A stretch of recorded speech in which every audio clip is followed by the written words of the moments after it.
Hey guys, Yappy here. This is Darryl Patton. Also goes by the Southern Herbalist on YouTube, Facebook. You got Instagram?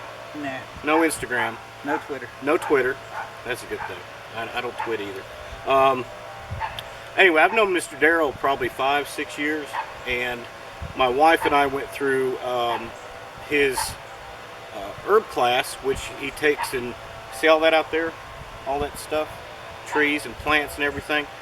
He's taught us how to take different things from that and turn it into medicines for different needs that we would have, so we don't have to run down to a pharmacy or a doctor every time that we get the runny nose. But he's got a book that he wrote, and what's the book?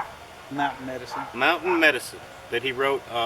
It was a book that he wrote on his mentor instructor, which was Tommy Bass, that kind of taught him all these things, and he's been nice enough to kind of share a little bit of it with me. But he's just come out with another book, didn't you? Well, yard gardening, which did with someone else, and I have a new one coming out in January. Okay. More herbal medicine. More herbal medicine. On Tommy Bass. Okay. So what I'll do is I'll post a link to his YouTube page and his Facebook page down below in the description of this after we get the video put together. So check him out. If you're ever up in North Alabama and you can be here to take one of his classes, get a hold of him, and he'll work out the details with you on that. But I enjoyed it. My wife has enjoyed it. She's a lot better at it than me. I just do with bees. But what we got today is Mr. Darryl here has called and said that he's got had a top bar hive that some bees moved into yesterday. So it's now November 10th, 2016. We've got no flow. We hadn't had flow for the most part since the end of June. It's been one long nasty dearth. We've had no rain, so even our goldenrod was pretty much just passing out pollen, but not really anything nectar-wise. So the bees that have moved in have got no chance of drawing any comb. So when he called me, he asked if I had anything that I might, some extra comb, something we could put them in, to where we could at least give them an opportunity to make it through winter. And I brought one up, so we're gonna go out there. We're gonna go through this box. We're gonna see what we can do. Sorry, you're probably picking up a little wind noise on the camera, but I mean we're up here in this vast abyss of clouds in heaven, so hopefully you can get through and tolerate that. But we'll work on that and we'll change it up on the next part of the video. Anyway, you ready to play with some bees? Yes, let's go. Let's go. All right. I'm hoping I can get you guys where shade and sun ain't gonna go too much and mess up this video. Hadn't looked in here yet, so I don't know how big this ball is gonna be. I don't know what's going on, so just bear with me and we'll kind of go. We'll figure it out as we go together. Right, you'll have to break them apart. They're glued pretty good as you get into it.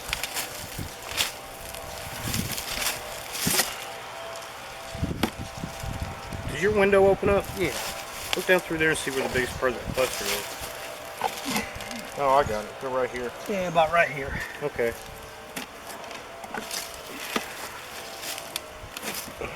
This is a top bar that this summer just the drought killed it. Then the wax moths moved in. Yeah. Then I was going to clean it out and store it for the winter. Then they moved in. Oh wow. It's a pretty good size. Yeah, and they're drawing comb.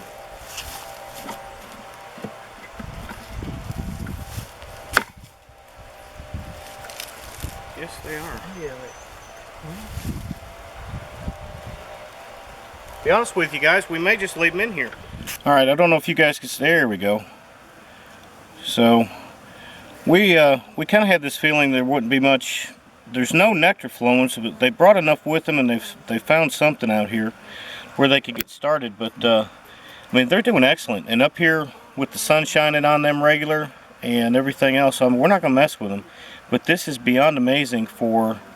I'm thinking that I was wrong with my moved in yesterday. They've been here, you say, about a week? Oh yeah. Okay, so I have to apologize. I had my time frame wrong, but Yeah, they're in here, and they're doing great.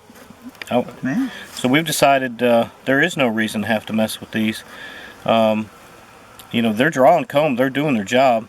So other than maybe setting a feeder down inside of this thing, or maybe an external feeder out around the yard, they're going to do real good. Now, look at how nice and white and fresh that comb is. Yeah. I mean, wherever they came from, they brought some nectar. That's fresh, pretty comb. That ain't reused comb. So they're getting it somewhere. Who knows what's going on? But Darryl, you're the herbalist. Is there anything flowing right now that they asters? The only thing else flowing besides goldenrod is aster right now and ragweed. So you're not looking at anything but, I wouldn't think, but pollen. But I've been feeding them too. Okay. A little bit. So you know they've had some feedings going on. Well, there you go. All right. Well, what we're gonna do is we're just gonna clean up this dead out and give them a nice home. Just let them winter. Yeah, might as well give them a try. Yeah. They may make it. All right. Well, give me just a second, guys, and we're going to do some cleaning up. And while we're doing this, we'll be back and we'll show you some of the beautiful sights from Mr. Darryl's backyard.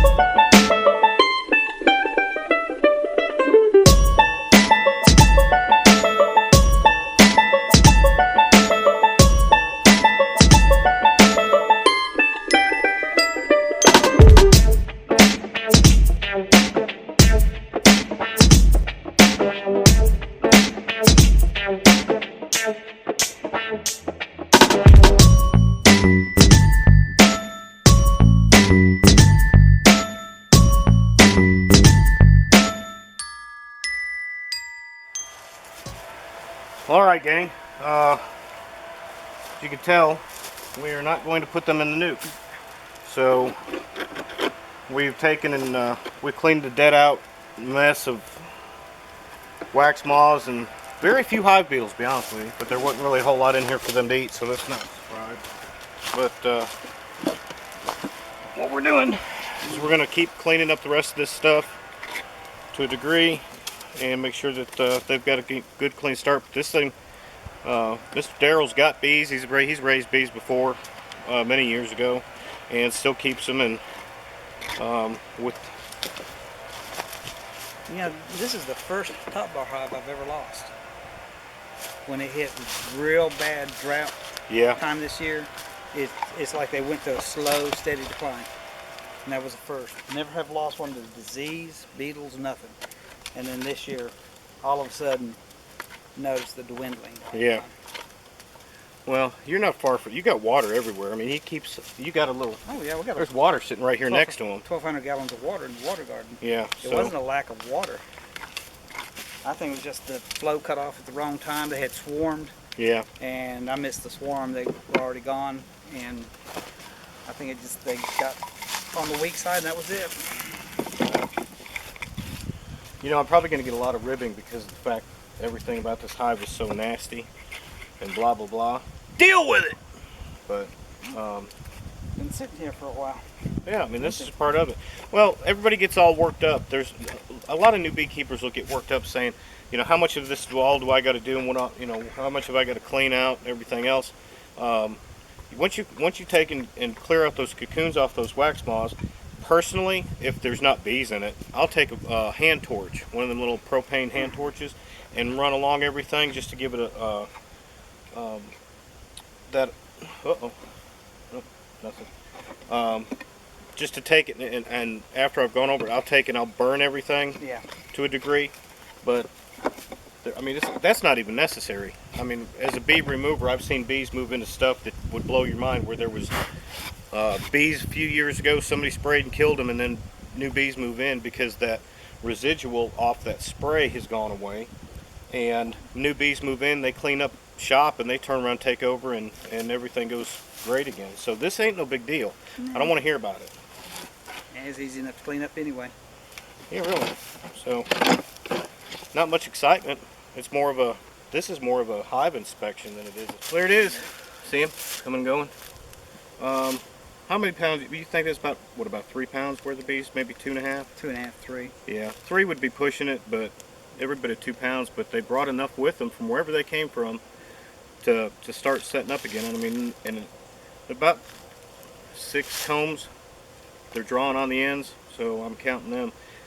We looked at it. They did have nectar put up, so they brought enough with them to draw a comb, have a little bit of food. They may be finding some asters to get some pollen, but other than that, Mr. Darryl put a feeder down in here with sugar water in it to help keep them going. And with the mild weather we're having, water sitting right here, they're at the Taj Mahal of bee yards right now. You think? I think so. They're a good, strong hive. They look healthy, calm. Yeah. They don't seem like they're under stress or anything, so they're just doing their thing. So. Well, Darryl wouldn't let me pull these out of here and disturb them so I could find the queen, but I can understand. I probably didn't need to anyway, but you know how I am. I got to find her. But she's in there. They're happy. Other than that, want to tell about your Facebook page? The Southern Herbalist guy? Go to the Southern Herbalist if you want to look at anything herbal medicine related, wild foods, primitive survival, you name it. And you can find it there, or you can find my website, which is thesouthernherbalist.com. Okay. I've taken 1 or 2 of his survival classes, and he pretty much carries you out in the middle of the woods and shows you how to make shelters and eat mushrooms and boil water. And if you don't learn anything, you're going to have a ball anyway on an overnight camping trip. So look him up, check it out. If you can make it to North Alabama for one of those classes, you'll enjoy it. But for now, we're saying we're going to put the beehive top back on and call it a day. So.